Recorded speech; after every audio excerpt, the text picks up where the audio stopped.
Thomas Tuchel, he's been sacked as Chelsea manager after 20 months at the helm. It was eventful 20 months. Some of that his doing, some of it not. I mean, there were Champions League winners, of course.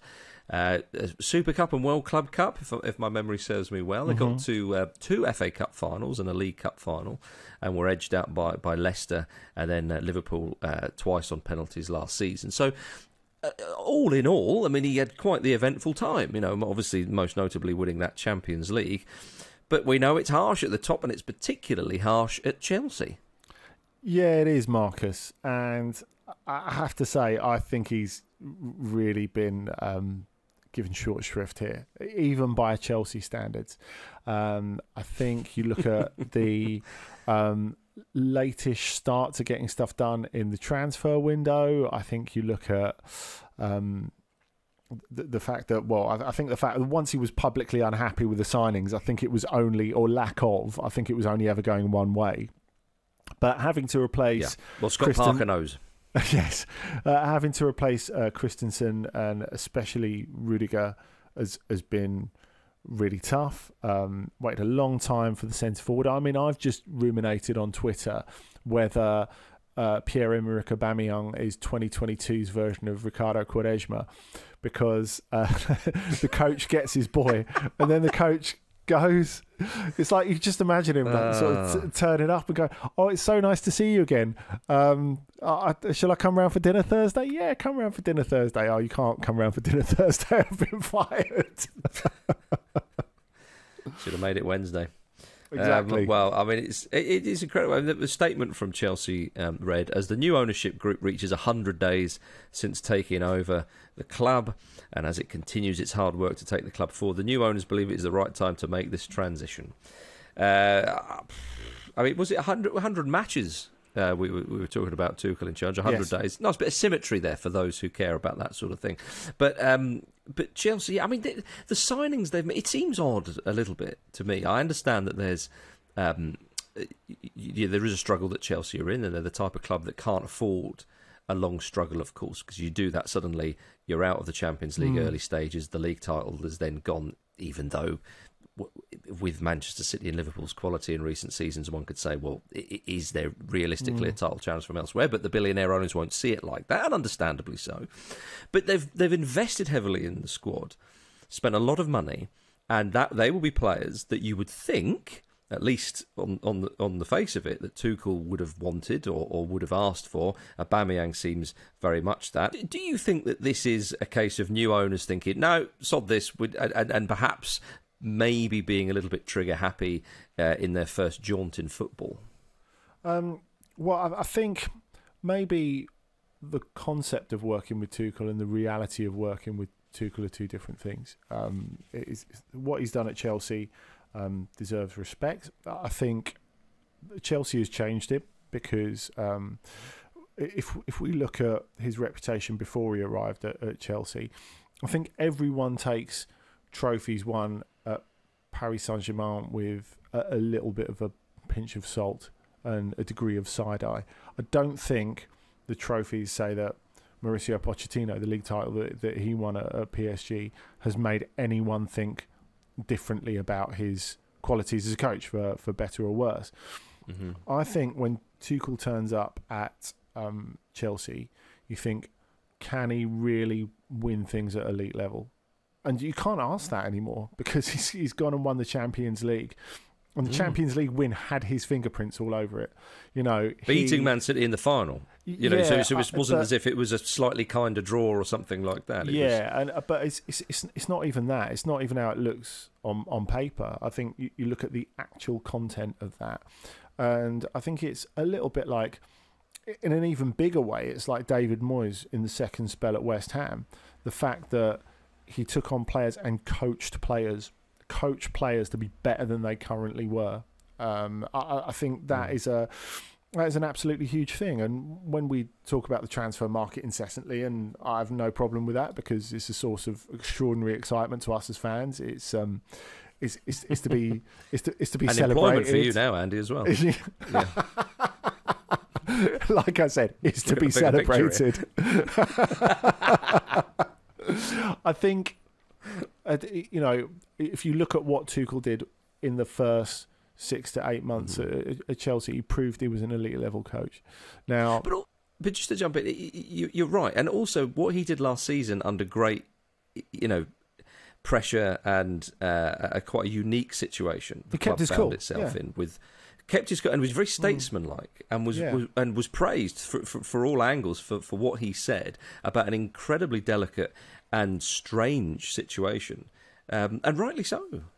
Yeah, I think so. I mean, I think we saw. I don't think you can compare Frank Lampard to Thomas Tuchel as a coach. I'm not saying that, but when you look at how like a lot of what Lampard did in his first season at Chelsea was good. And then, through no fault of his, the job completely changed after the transfer ban or the player registration ban was up, and all of a sudden he was looking at a completely different job, and that was one of the reasons that it fell apart. But I think Tuchel adapted to it being a different job. That's one of the things that outlines him as that absolutely top level coach. And as for his reputation going forward, I mean, getting biffed by Chelsea. Now, some amazing coaches have been there. It's not going to affect his reputation or the way that people look at him. Now, of course, I've had so many mentions on my Twitter this morning saying, "Is this the meltdown? Is this the meltdown that you spoke about when he joined Chelsea?" I don't think it is. I don't think we even got to that point. Well, for the meltdown, I think even, of course, it's a new regime at Chelsea, but even by Chelsea standards, and you can't judge what's happening now by old Chelsea standards because, of course, it's new ownership, new management. It does feel like quite abrupt and harsh, and I don't see how.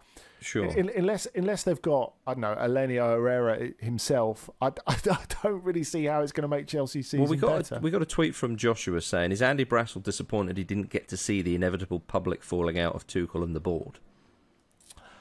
Look, I would never say that, but yes. Yeah, okay. That's what we want to establish. I mean, yeah, we've got one here from Sparkus Mella who says, "Job swap with Brother Brendy." That's what I'm talking about. You've got the connection there, haven't you? You got the Chelsea connection. It would for Brendy. I'm sure Leicester would be quite happy with that. Now, this is the big chat here. Andy Horton has tweeted us, and I'm sure he's in a tongue-in-cheek to give Andy his due. He's representing a certain section of the British media here. What will Sean Dyche's starting 11 be when he takes over? I would love that. Also, I think he'll get on famously with Wes Fofana. Like he might have said, "Why didn't you wipe out Orsic when he was going clean through?" Because I would have got a red card. Oh, that doesn't matter. Come on. Yeah, I was going to say, take your chances. Leave it up to VAR. Or whatever robot is working the technology in European football. I mean, look, back to sort of mildly serious matters. I mean, Chelsea almost spent the most money in a single transfer window of any club in history. Only Real Madrid spent more in the summer of 2019. So again, we do stress it does seem a bit odd that they are getting rid of Thomas Tuchel kind of this early after backing him so much. But Sadio on Twitter just seriously asks, who next? And it's a great question. I mean, I thought to myself, will they tempt Mauricio Pochettino and see how much he really loves Spurs? And we know Chelsea like to piss people off. I mean, that would really be a really big attacker to those Spurs fans. But who do you think, Andy? It would. I mean, obviously Graham Potter's up there in the early betting. Potter, I think he's an interesting one. I mean, there's no doubting that he'd be mad to go, wouldn't he? A really great coach. I don't know, like there is a ceiling at Brighton. I don't think you can doubt that, because I don't feel like you can ever get them into Europe because of that. Post Leicester winning the title in 2016, all the top teams who failed that season have said, right, that's never happening again. And that has created this incredible logjam at the top of the Premier League. So I think for those sort of social climbers of a certain size in the Premier League. It makes it amazing, actually, what Brendan Rodgers has done at Leicester, getting them so close to the Champions League again, to be able to do that and to be able to be new Leicester in the post-Leicester environment, if that makes sense. It does make sense if you follow the line.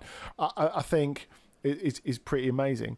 But clubs like Brighton, I guess to a lesser extent Wolves, getting into Europe is so hard. So I think there would be a little twitch if you were Potter. I guess the question is, it's just like Pochettino when he could have gone to Real Madrid back in the day.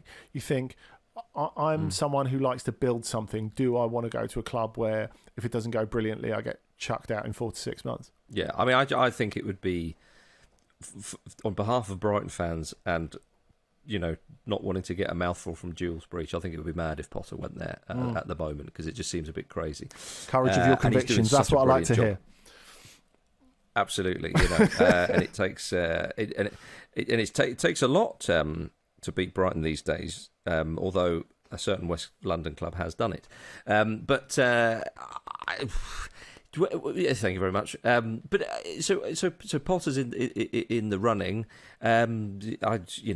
I don't think it's time for Frank Lampard again. We can all agree. But who else, Andy, realistically, would you see being flown in? No one's going to turn down Chelsea, or there are very few that are going to turn down Chelsea. With that said, the amount that Todd Bowley has been involved in transfers, I think is quite off-putting from an elite coach's sort of level. Never mind the fact that Tuchel's he's never fancy the job himself. Is that what you're thinking? maybe caretaker for the weekend. But I think you want to know that there's a management structure upstairs at the club. And one of the things of Abramovich going is there's no more Granovskaya, and that all that infrastructure is not there for the moment. It's kind of a similar situation. You think of Erik ten Hag at Manchester United. He's been thrown the baby and not left any nappies or wipes. He's used to having people around him who actually manage transfers that have a continuous club strategy. Yeah. Is there that at Chelsea at the moment? I know Chelsea's quite combustible down the years anyway, and Tuchel taking that job, was a particular coach that worked brilliantly well. But I mean, it's a difficult job at the moment. Really, really difficult. It really is. And I mean, the other names that have been given betting odds on this, we mentioned Pochettino and Potter and Rodgers as well. Me too. Zinedine Zidane, I'd be a little surprised if he went there. The other one that surprised me is Ralph Hasenhutl's 12-1. Well, he went through that spell in between the 9-0s at Southampton where he just looked really exhausted. Where you thought, he needed some like French vine leaf extract for under his eyes. It was obviously like sort of nothing to rejuvenate you like a toasting at Chelsea, eh? I was thinking, how much more tired can he look than he looked at that point? Yeah, there's only one way to find out, Marcus. There certainly is. Well, I don't know. I mean, Chelsea, of course, travel to Fulham this weekend. Is it a good time to play them? Is it not? Let's hope there's no new manager in, because we don't want a new manager. It's funny because of the camera shot. I personally would like to see... Because of the camera shot, we can't see you rubbing your hands under the desk. But well, I personally would like to see little Rafa Benitez giving it in the meantime again. That worked out well because he won the Europa League. Lest we forget. Well, Andy, just a quick final word. It's very early days because it's only been an hour or two since the news broke. What next for Thomas Tuchel? A better job than the one he could have hoped for before Chelsea, I think. And especially as, we've talked jestingly about the meltdown. He's never been scared to cross swords with men of enormous power in the clubs that he's worked at.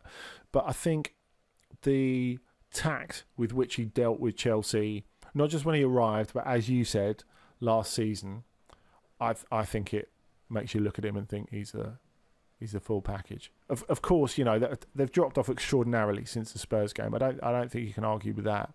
But to me, it does seem pretty quick, especially as they're settling in new players and all the rest. I'll tell you what, his compatriot Domenico Tedesco, he got fired this morning as well. He must really massively have the hump, like he's been gazumped for attention by Tuchel. Maybe Tedesco's in the frame. Get Tedesco in the frame. Get them all in the frame. I just fear that whether he has been linked to the job or not, Marco Silva's head might turn. And that's the last thing Fulham need. So hands off him.